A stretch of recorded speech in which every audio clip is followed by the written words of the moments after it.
But the best is yet to come. DeDe Murcer Moffat, the snap out of it woman.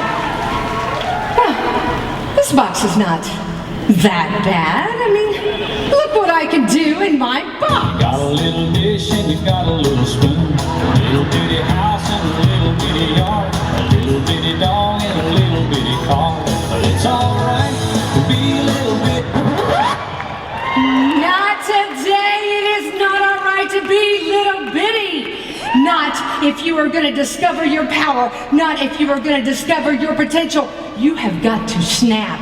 You have got to discover what is outside of this box. Are you ready to discover what is outside of this box? Are you sure? I'm ready. I'm ready to discover what's outside of the box.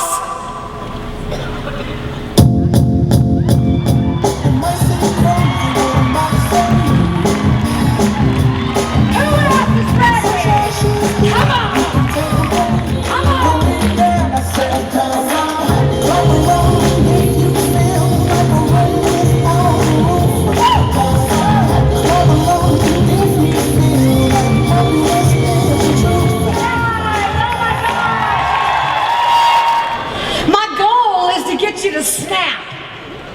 That is to see new achievable possibilities in your business and in your life.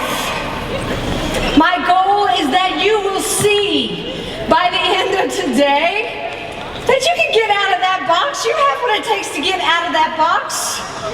My intent is that you hear something today, and not just today, but hopefully at the end of this conference. No, not even hopefully. I know that you're going to hear something at the end of this conference. And you're going to leave here and become happier, healthier, and wealthier. Are you not? And my promise to you is this, that when you snap, you will find your spotlight and you will confidently stand in it. Can I get a snap yes? Can I get a snap yes? All right. Well, if you want to get out of your box, if you want to snap, if you want to see new achievable possibilities in your life, the first thing that you have got to do is that you have got to see why that box sucks. You got to see why your box sucks. And that should just be intuitive, shouldn't it? The box sucks. But it's not. Because you see, when you're in the box, you're blinded. You can no longer see that you've lost your voice. You've given up your power. You've lost your passion and your purpose. And you just believe that living a sucky life is normal. When you're in the box, you don't see that you have everything it takes to be Esther, Debbie, Chris, Ray, and that the only thing that separates you from them is that sucky little flimsy box. Now do you see why the box sucks? The other thing that you need to see is how you are keeping yourself stuck in the box. Every single day, you're keeping yourself stuck in the box with one little word. And that word is no. No, I can't do that. No, that's not possible. Actually, some of you, I am certain, are using two words. And that is, hell no, I'm not doing that. Not me. Right? You also want to see how easy it is to get out of the box. Because life, every single day, gives us this opportunity in small, medium, and large packages to say yes to life. Because make no mistake, the further that we get away from this very comfortable box of ours, the more we want to say no. But just like those of you that jumped up on the stage with me today, you know this. When you say yes, it can be great fun. Do you agree? You know, recently, it was my husband's birthday. And I'm a busy woman, and I hadn't planned anything for his birthday. So I said, honey, why don't you do this? Why don't you tell me what you would like to do for your birthday, anything at all, and we will go do that, okay? So he gets this really mischievous look on his face, right? And I'm thinking, yeah, baby, this is gonna be good. I mean, you know, couple spa, flowers, all that stuff. And he says, skydiving. You wanna go skydiving? And my inside voice said, are you smoking crack? No. But my outside voice said, well, yes, sure. Of course I will do that with you. And he was so excited that he immediately went and booked that trip for that weekend, right? So again, you're wanting to stay in the box because like, no. I'm not your skydiving kind of girl.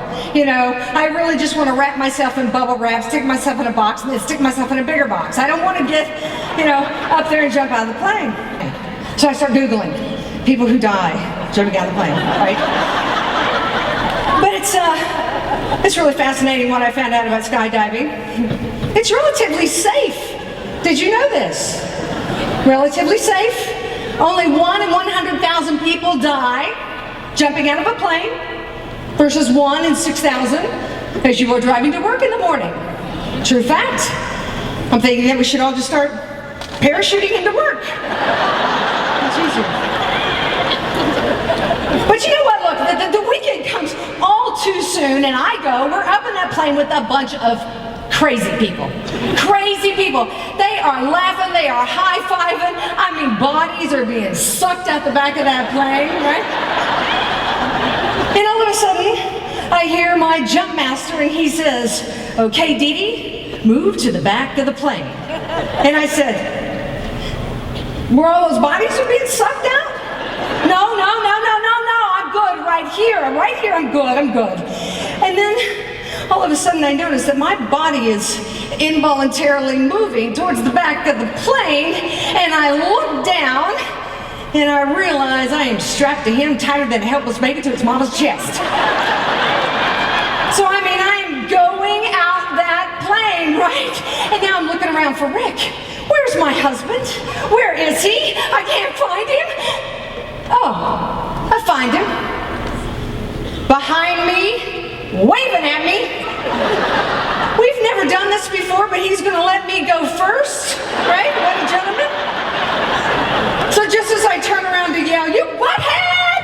I mean, we go flying out the plane, oh my gosh! The first thought out of my head was, DeDe, do not pee, because the way you're falling,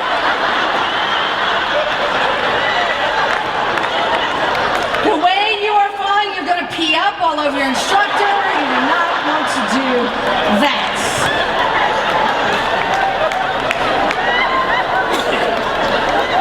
But here's the thing, I loved it. Do you know what I felt? I felt empowered, I felt confident, I felt excited, I felt like I could do anything. And I realized that is the feeling of saying yes when you darn sure wanted to say no. Now, what I want you to do is I want you to look into your own life right now. What do you see? Do you see that you're saying no more than you are saying yes? No hands. Interesting. I see it. I see it on your face. You're saying, oh, DeDe, come on. Of course I want to say yes. You know I do. But I've tried, and it's so hard. You don't know how hard it's been for me, but something always holds me back. And you know what I had to say about that? I agree. I absolutely agree with you. Because as I I travel around and I speak to tens of thousands of people, I find that we all have something in common. There is this common core, this common theme, this common obstacle that holds all of us back. And it comes on very quietly at first, very, very quietly. But over time, it turns up the volume, and it keeps turning it up until it drowns out this quiet little voice inside of you that says, "Jump for Pete's sakes!" Do you know what that is? It is regret. Regret. Now, I don't know. Maybe I'm talking to the wrong room in here. Maybe there's nobody in here that has any regrets, right? Anybody have any regrets? The University of Illinois did a study on regret to see what kind of damage does it really do to us. In their survey, they had 370 people from the ages of 19 to 103, all from various levels of socioeconomic background, so a very good group. And what they found was this group was split right down the middle regarding regret. The first group had regrets over decisions that they had made. Choices, decisions. They had stepped forward, they had spoken up, and they felt like that action was wrong. Didn't turn out the way they wanted it to. They had failed. But the second group was the more interesting group. This group was the group that held on to their regret the longest. The group whose regret caused them the most emotional pain because they kept running that story over and over and over in their head. And this group happened to be the group who never took a chance. They had never stepped forward. They had never spoken up. And this type of regret caused them so much emotional pain that they began to look for ways, any kind of way possible, to remove that emotional pain. And what happens when you are so distracted trying to find something to get over your emotional pain? You take your eyes off of your goals and your vision. Does anybody have that type of regret of group number 2? Snap yes. I know that type of regret, and I know it well. You see, because as a little girl, I wanted to be on Broadway. That is what I wanted to do. So every single night, Barbra Streisand, Judy Garland, and I would entertain adoring fans for hours on end. People who need people.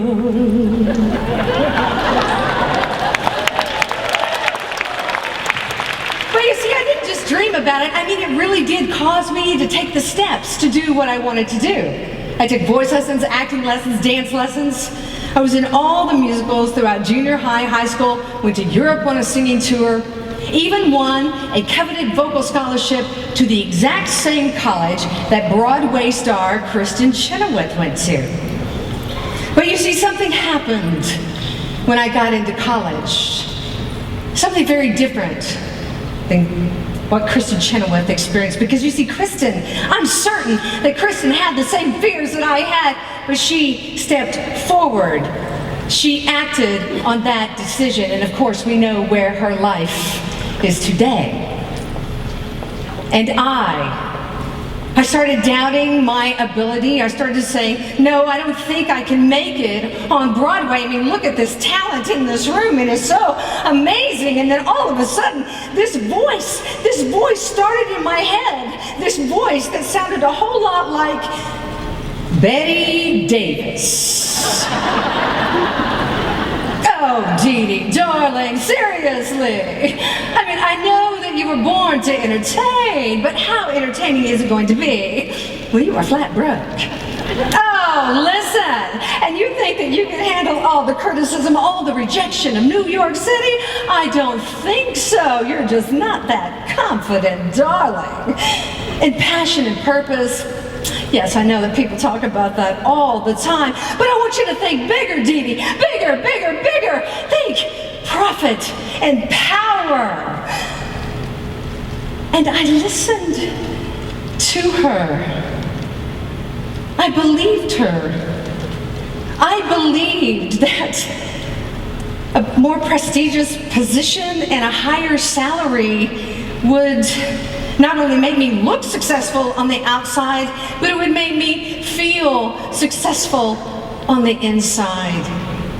And I have to admit that in my corporate sales career, I was very, very successful, and I did amazing things.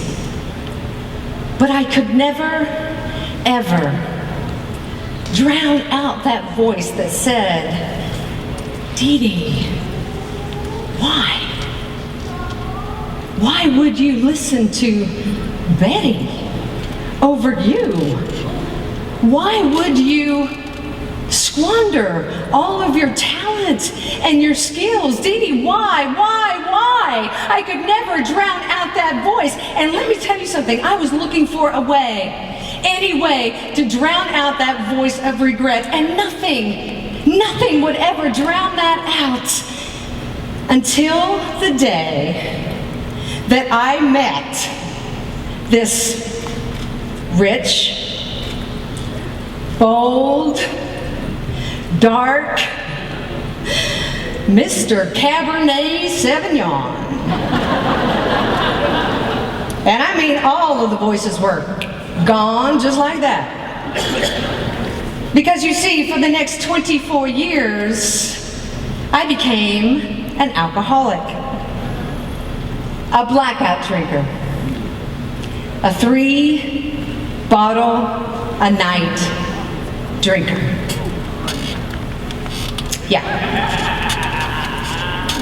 Yeah, I know what you're thinking. Damn, she looks good.